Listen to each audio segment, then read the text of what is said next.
unabjured power for what she called love, and it killed her. Her choice. One that stayed bitter in the throat long after it was swallowed. And still she harmed none. Do this thing. Use your gift in this dark way, and you doom yourself. You doom us all. I cannot live hidden here. There were tears in her eyes now, and in the storm light they burned red as blood. I cannot turn from this. My choice, my destiny.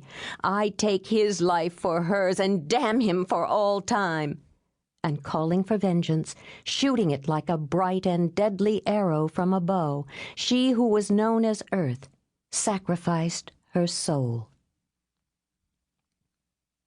Chapter 1. Three Sisters Island, January 2002. Sand, frosted with cold, crunched under her feet as she ran along the curving shore. Incoming waves left froth and bubbles that lay on that crusted surface like tattered lace. Overhead, the gulls called relentlessly. Her muscles had warmed and moved fluid as oiled gears in the second mile of her morning run.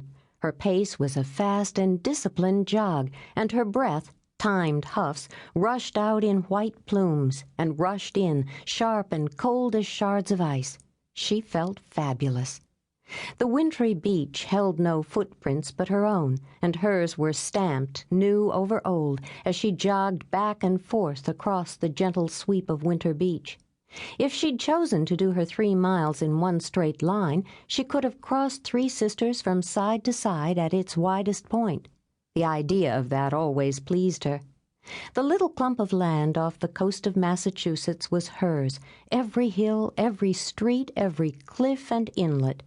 Deputy Ripley Todd felt more than affection for Three Sisters, its village, its residents, its well-being. She felt responsibility.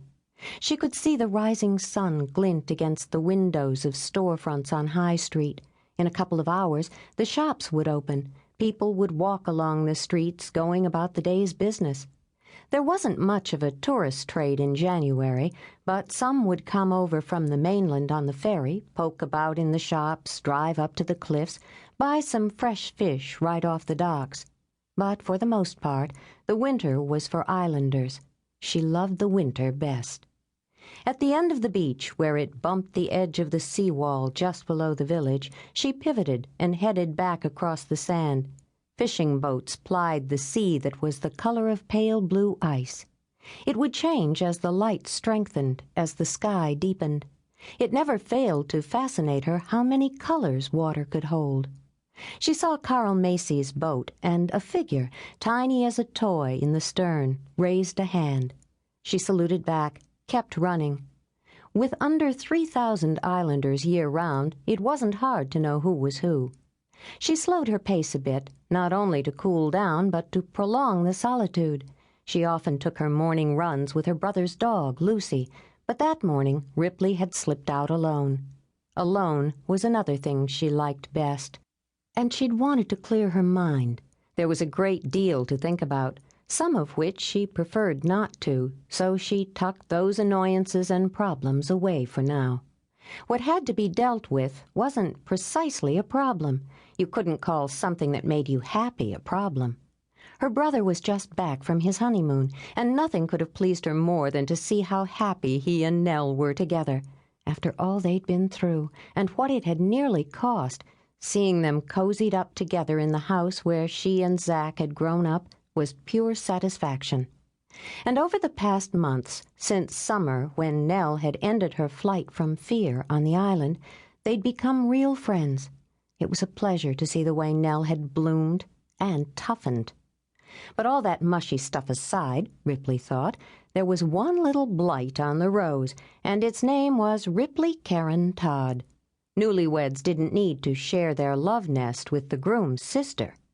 She hadn't given the matter a thought before the wedding, and even after, when she'd waved them both off on their way for a week in Bermuda, she hadn't seen the whole picture. But when they'd returned, all snuggling and flushed with a honeymoon haze, it had knocked her right between the eyes. Just marrieds needed privacy. They could hardly have hot, spontaneous sex on the living room floor if she might stroll into the house any time of the day or night.